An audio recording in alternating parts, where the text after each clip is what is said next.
Part 5. Poki. Fed knocked on the door. No answer. He reached for the keys. Poki nervously held the panic button. Wait, Fed, what if there's someone in there? Trust me.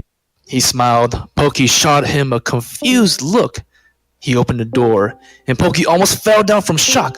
A giant bouquet of red roses was placed in the center of a table made entirely out of amaranth-looking crystal glass. The table was round, and it came with 2 enormous leather seats equipped with red armrests. Behind the table was a queen-sized bed. In the center of the bed, My phone! she ran over to the bed and checked her phone. Strangely enough, she couldn't turn it on.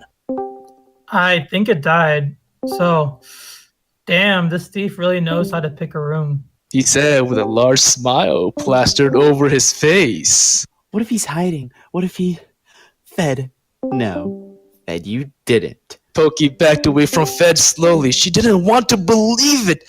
Fed raised his hands defensively. You got me. There is no thief. He stated firmly. Surprise? Then why? How? What?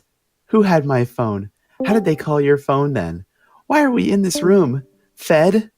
Fed slowly walked over to where Poki was. Please, no. Their faces were now inches apart.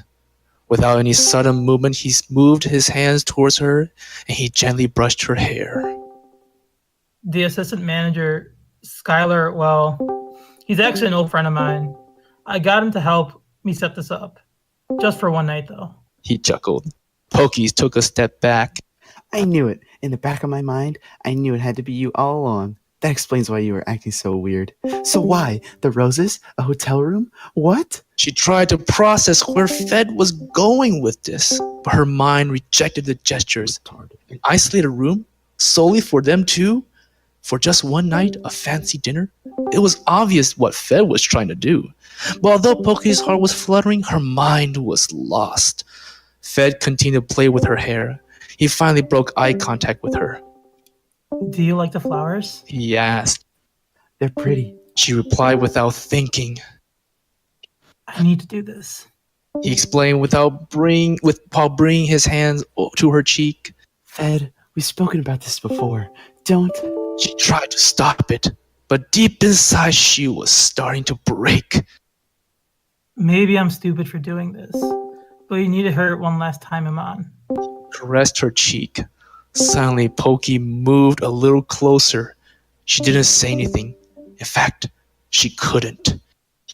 Iman, I've had these feelings for a while now. You're beautiful inside and out. The truth is, I can't remember a time where I've felt really happy without you being there. And Fed. Listen, please, Iman. Let me have this one night.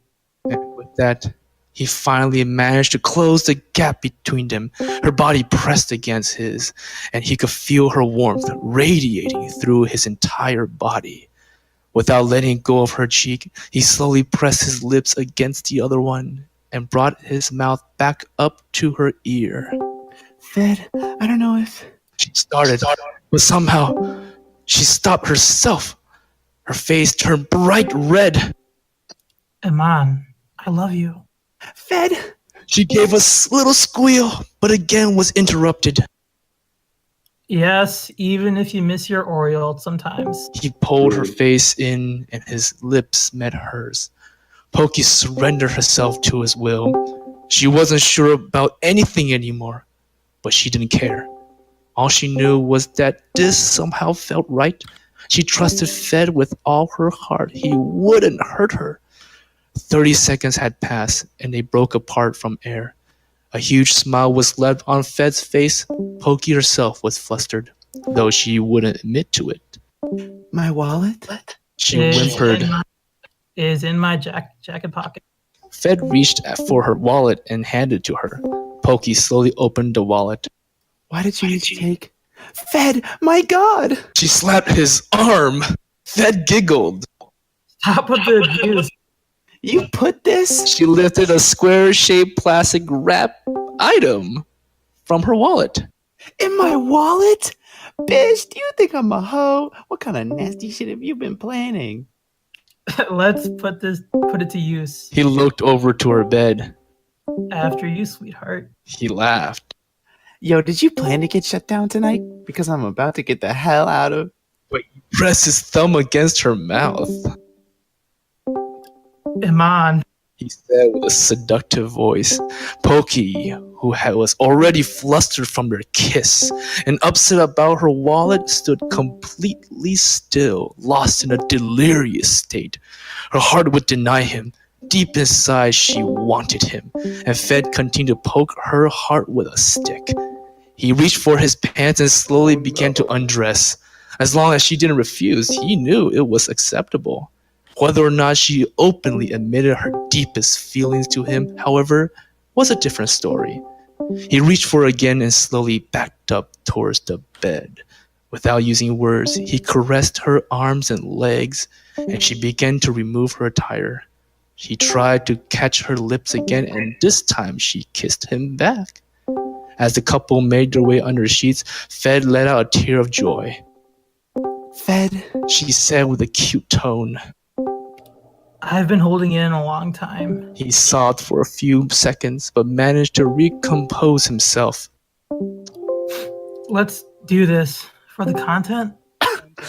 yeah, haha, that's why we're doing this, for the content. She smiled sarcastically.